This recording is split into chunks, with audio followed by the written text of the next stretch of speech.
Husband और wife vacation में जाने के लिए शिप में बैठते हैं, पर इस शिप में ही वाइफ किडनैप हो जाती है। आज की मूवी ट्रैफिकर ये 2012 की कोरियन थ्रिलर मूवी है। ये मूवी ह्यूमन ट्रैफिकिंग पर बेस्ड है। ये मूवी आपको फर्स्टली स्लो लग सकती है, पर इसमें जो ट्विस्ट आता है ये अनइमेजिनेबल है। तो चलिए शुरू करते हैं। मूवी स्टार्ट होती है और मैं शिप पर एक खून से लथपथ हुआ आदमी डेक की तरफ जाता हुआ दिखता है। ये डेक पर आता है तो सब लोग उससे डर जाते हैं। ये नेकेड भी होता है। इसके पीछे कुछ लोग भागते हैं, ये उसे रोकना चाहते हैं। ये जो लोग इसके पीछे हैं ये एक्चुअल में इसके ऑर्गन सेल करने वाले हैं। इनसे भागकर वो डेक तक आता है और डेक पर पुलिस वगैरह सब कुछ होते हैं। अब इन आदमियों का जो सब ऑपरेशन है इस सब को एक्सपोज कर सकता है। जिन्होंने इसे किडनैप किया था उसमें से एक आदमी इसे धक्का देता है और खुद भी नीचे गिर जाता है। इनका पूरा ऑपरेशन सही से चलना चाहिए, इसलिए अपनी कुर्बानी वो दे देता है। यहाँ किडनैप करने वालों में हमारा एक मेन कैरेक्टर भी था। इसका नाम होता है यंग। क्रेडिट्स रोल होते हैं और हमारी मूवी अब 3 साल बाद स्टार्ट होती है। एयरपोर्ट की सब चीजें हमें दिखाई जाती है, कस्टम्स वगैरह ये सब हम देखते हैं। उसके बाद हमारा मेन कैरेक्टर यानी कि यंग, इसे एक लड़की से प्यार होता है। ये इस एयरपोर्ट के काउंटर पर काम करती है। यंग इसके पास जाता है और उससे कॉफी ऑफर करता है, पर इसे कुछ भी भाव नहीं देती। इस लड़की का नाम यूरी होता है। यूरी को अचानक से एक मैसेज मिलता है और अपना काम छोड़कर वो वहां से भाग जाती है। ये डायरेक्टली हॉस्पिटल पहुंच जाती है। इसके फादर को ट्रांसप्लांट की जरूरत है। यूरी के फादर का ट्रांसप्लांट होने वाला था, पर अब हॉस्पिटल स्टाफ यूरी को कह रहे हैं कि ये हो नहीं पाएगा। यूरी कहती है कि ऐसा कैसे हो सकता है, अभी अभी तो आपने कहा था कि हो सकता है। यूरी डॉक्टर से पूछती है, पर डॉक्टर भी उसे इग्नोर कर देते हैं। यूरी के फादर की और एक कंडीशन होती है जिसके बारे में यूरी ने हॉस्पिटल को बताया नहीं होता, तो स्टाफ इसे कहता है कि इसी वजह से अब ट्रांसप्लांट नहीं हो सकता। इसके बाद हम देखते हैं कि यंग के ऑफिस में एक औरत आई हुई होती है। यंग इलीगल इंपोर्ट एक्सपोर्ट करता है। ये औरत इसके लिए काम करती है। यंग के आदमियों से पैसों के लिए झगड़ रही होती है। यंग जब वहां पहुंचता है तो इसे मारने लग जाता है। वो कहता है कि जब तुम मेरे लिए काम करी होगी तो सिर्फ मेरे लिए ही काम करो। यंग पहचान गया होता है कि इसने और भी चीजें इंपोर्ट एक्सपोर्ट की थी। यंग ने इसे एयरपोर्ट पर देख लिया था और इसके पास और भी कुछ चीजें थी। इस औरत के पेट में इसने कुछ निकल लिया था, ये भी उसे निकालने के लिए कहता है। यूरी को अपने फादर के लिए ट्रांसप्लांट करवाना ही है, पर अब इसके पास ज्यादा पैसे भी बाकी नहीं है। ये प्राइवेट चाइना में जाकर ये कर सकती है, पर ये हो नहीं पाएगा। नेक्स्ट सीन में हमें यंग उसके बॉस के साथ दिखाया गया है। उसका बॉस जो है इसे और एक काम देना चाहता है। ये ह्यूमन ट्रैफिकिंग का ही काम है, पर यंग इसे करने के लिए रेडी नहीं है। वो फिर से काम नहीं करना चाहता। ये इलीगल इंपोर्ट एक्सपोर्ट करता है तो इसमें कोई हर्ट नहीं होता। बॉस कहता है कि पिछली बार तुम सही से काम नहीं कर पाए थे, इसी वजह से मुझे बहुत सारा नुकसान हुआ था, ये तुम्हें पे करना है। यंग मानता नहीं और वहां से चला जाता है। यंग का इंपोर्ट किया हुआ सब सामान उसका आदमी लेकर जा रहा होता है, पर पुलिस इसे पकड़ लेते हैं। यंग के बॉस ने ही ये करवाया होता है क्योंकि वो उसके लिए काम करे। अब हमें एक इंश्योरेंस एजेंट दिखाया जाता है। ये भी हमारा एक मेन कैरेक्टर है। इसका नाम होता है संघो।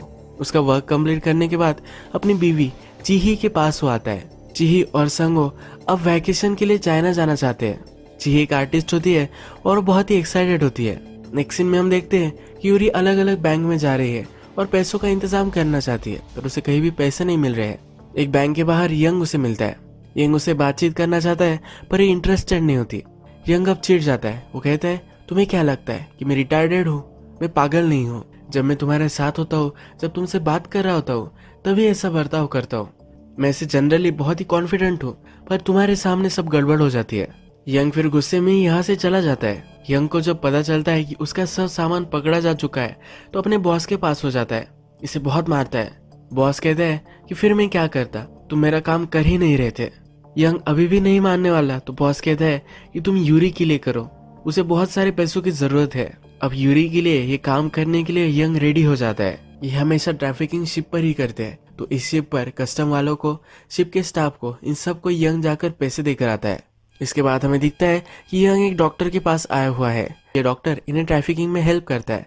लोगों के ऑर्गन निकालने वाला यही होता है। यंग जाकर इसे भी पैसे देकर आता है। इसके बाद हम देखते हैं ये सब शिप में जाने के लिए रेडी हो जाते हैं। यंग अपने 2 आदमी और डॉक्टर के साथ शिप में चढ़ जाता है। यहाँ में संघो और चेही ये दोनों हैप्पीली शिप में जा रहे हैं। ये वैकेशन के लिए बहुत ही एक्साइटेड है। इसके बाद हमें यंग का फ्लैशबैक दिखाया जाता है। यंग ने पहली बार ये काम किया था, ये भी यूरी के लिए ही किया था। उसे अपने फादर के लिए पैसे चाहिए थे, तो यूरी ने उसके बॉस से पैसे लिए थे। यंग ने यूरी को हेल्प करने के लिए ही पिछला काम लिया था।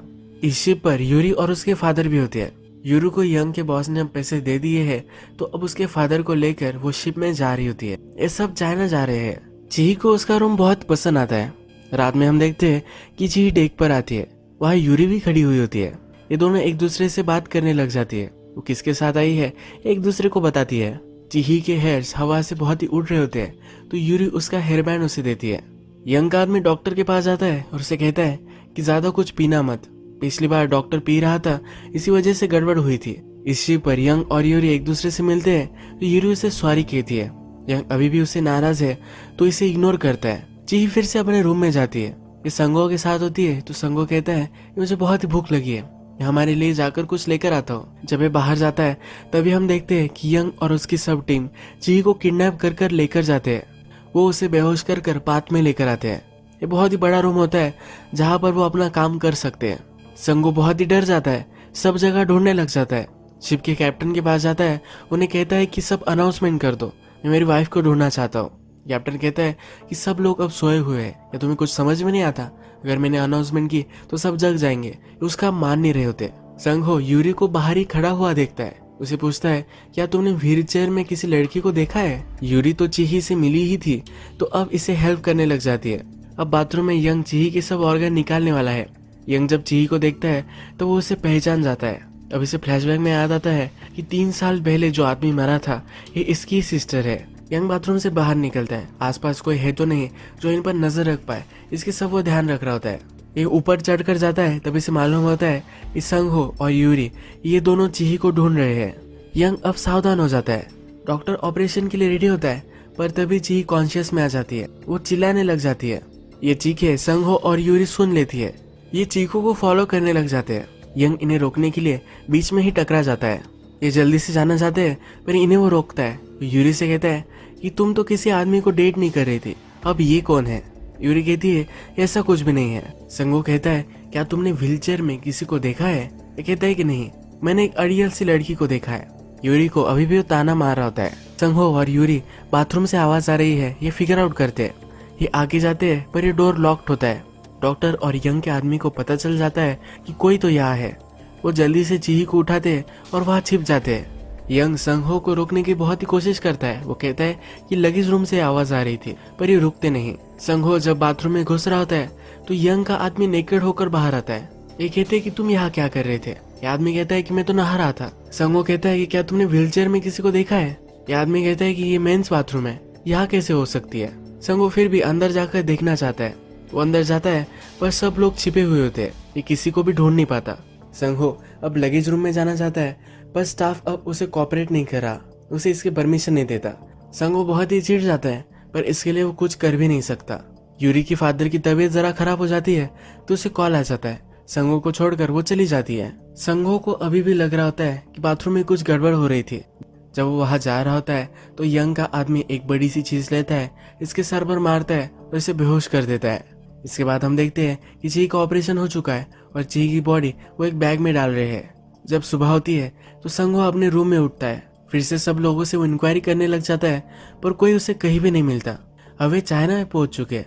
यंगहो फिर से यूरी से मिलता है। यूरी को कहता है कि प्लीज मेरे साथ पुलिस स्टेशन में आओ, तुम विटनेस थी तो तुम गवाही दे सकती हो।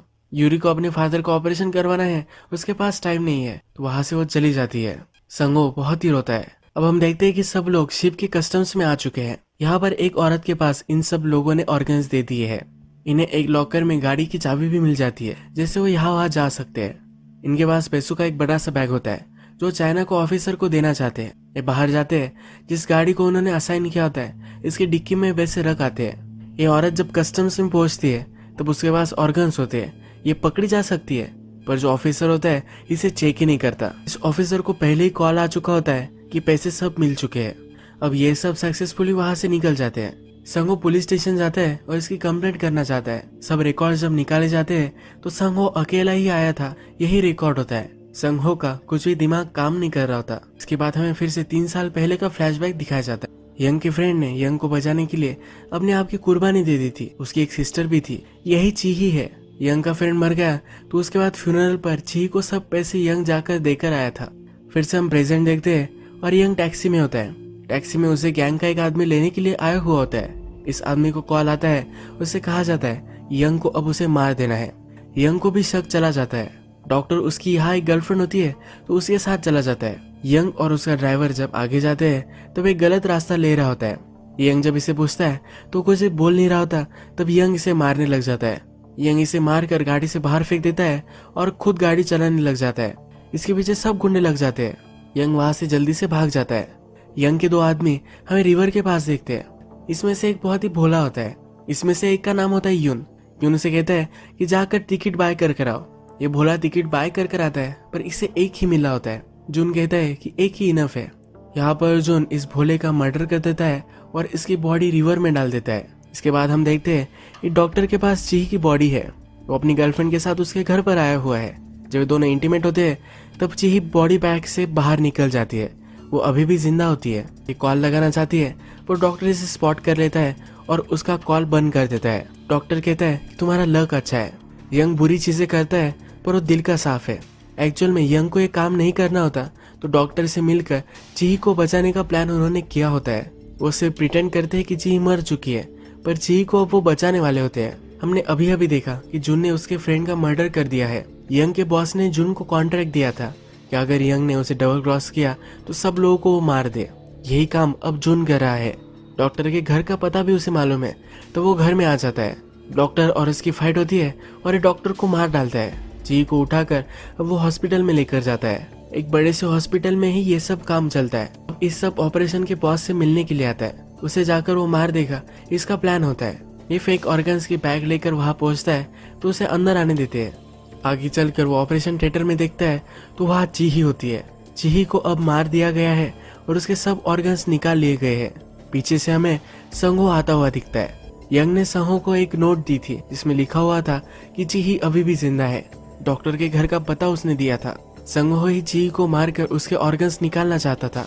संगो इंश्योरेंस कंपनी में काम करता है, तब सब लोगों के उसके पास डिटेल्स होते हैं। इसके अच्छे कॉन्टैक्ट्स भी होते हैं जिससे ऑर्गन्स निकाल कर एक अच्छे प्राइस पर बेच सकता है। यंग सरप्राइज्ड होता है कि संगो ही ये सब कर रहा था। संगो कहता है कि तुम तो बहुत ही सेंसिटिव निकले। यंग कहता है क्या तुम अपने आप को ह्यूमन समझ सकते हो? संगो कहता है कि हम दोनों ज्यादा अलग अलग नहीं। तुम पैसों के लिए चीजें बेचते हो तो मैं ऑर्गन बेचता हूँ। यंग कहता है कि मैं उसे बचाना चाहता था। संगो कहता है यूरी को छोड़कर तुम उसे क्यों बचा रहे थे? यानी कि यूरी के फादर का ट्रांसप्लांट होने वाला था, पर वो करते ही नहीं। यूरी के फादर के भी ऑर्गन्स वो निकाल लेते हैं और उन्हें मार डालते हैं। अब यंग इसे मारने लग जाता है, पर वहां जून आ जाता है। जून और यंग की इन दोनों की बहुत फाइट होती है। यंग जून पर भारी पड़ता है और उसे एक चांस देता है कि वो वहां से चला जाए, पर जून मानता नहीं। जून फिर से यंग को मारने के लिए आता है तो यंग उसे अंधा कर देता है। संग के पीछे पीछे यंग पार्किंग में आ जाता है। संग गाड़ी में होता है तो यंग उसके गाड़ी से चिटक जाता है। संग का एक्सीडेंट होता है और वो भागने लग जाता है। यंग भी उसके पीछे पीछे मार्केट में भागता है। यंग पूछता है यह सब तुमने क्यों किया? संगो कहता है कि पैसे। अगर दुनिया में तुम्हारे पास पैसे होंगे तुम अलग अलग जगह पर जा सकते हो। तुम्हारे पास पावर होती है, इतनी पावर तुम्हें किसी से भी नहीं मिल सकती। यंग संगो को बहुत मारता है, पर यहाँ पुलिस आ जाते हैं। यंग को रोक लेते हैं। हमें अल्टरनेट सीन में दिखाया जाता है यूरी के फादर मर गए हैं। उसे बहुत ही बुरा लगता है और वो खुदकुशी कर लेती है।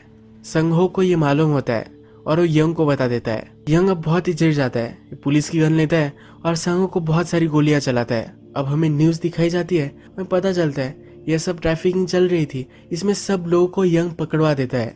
यंग के बॉस वगैरह सब कुछ पकड़े जाते हैं। संगो इंश्योरेंस कंपनी में काम करता था, तो इसके बाद बहुत सारे डिटेल्स थे। किसी को रेयर ब्लड टाइप का ऑर्गन चाहिए होगा तो वो देता था। एक ही आदमी से इसे बहुत ज्यादा पैसे मिलते थे। ये इन पैसों से बहुत साल तक मजे कर सकता था। इसने चीही का रिकॉर्ड देखा था और उसे टारगेट किया था। चीही व्हीलचेयर में थी क्योंकि संगो ने ही उसका एक्सीडेंट करवाया था। उसके बाद संगो उसे मिला, उससे वो प्यार करता है, इसका उसने प्रिटेंड किया। इससे शादी भी कर ली और शिप पर लेकर आया। इसके बाद चीही जब गायब हो चुकी थी तो वो उसे ढूंढ रहा है। इसका सिर्फ वो प्रिटेंड कर रहा था। वो प्रिटेंड कर रहा था क्योंकि अगर उसकी वाइफ ऐसे ही गायब हो गई तो सब लोग उससे क्वेश्चन पूछेंगे। इसे बताने के लिए कुछ ना कुछ तो चाहिए कि इसने एफर्ट किए थे उसे ढूंढने के लिए, पर वो कर नहीं पाया। चीही गायब हो गई है ये रिपोर्ट करवाने के लिए वो पुलिस के पास गया था। उसने पहले ही सब रिकॉर्ड्स मिटा दिए थे, पर ये सिर्फ वो कंफर्म करना चाहता था। अब पुलिस को ये सब पता चल जाता है और इनका स्कैंडल खत्म हो जाता है। इसके बाद क्रेडिट्स रोल होते हैं और हमें दिखाया जाता है कि इंश्योरेंस कंपनी में संगो के लिए जो काम करती थी वो आई हुई है। ये वहां से रिकॉर्ड्स निकालती है और एक बड़े अमीर आदमी के पास आती है। ये एक्चुअल में इस सब ऑपरेशन का बॉस है। और ये अभी भी इंटैक्ट है। उसके पास हमें एक आदमी दिखता है कि जिसका पैर टूट गया है। ये संगहो ही होता है। संगहो अभी भी जिंदा है। यही मूवी एंड हो जाती है। यंग ने बहुत ट्राई किया कि संगहो और इस ऑपरेशन को पकड़वा सके, पर इसके पीछे बहुत ही बड़े बड़े लोगों का हाथ है। इनके पास पैसे है तो ये कुछ भी कर सकते हैं। अभी भी ये ऑपरेशन जैसे चल रहा था वैसे ही चल रहा है। जिनके पास बहुत ज़्यादा पैसे होते हैं उनको जो भी करना होता है वो कर डालते हैं और उनका कोई कर भी नहीं सकता। इस मूवी में हमें रियल वर्ल्ड की डार्क रियलिटी दिखाई गई है। तो वीडियो हम यही खत्म करते हैं। अगर आपको ये वीडियो अच्छा लगा होगा तो प्लीज़ इस वीडियो को लाइक कर दीजिएगा। बहुत सारी ऐसी मूवीज़ लेकर आता रहे तो प्लीज़ इस चैनल को सब्सक्राइब कर दीजिए और बेल नोटिफिकेशन आइकन दबाना भी मत भूलिएगा। फिर से मिलेंगे और एक नई मूवी के साथ। तब के लिए थैंक यू और आप अपने आप का ख्याल रखिए।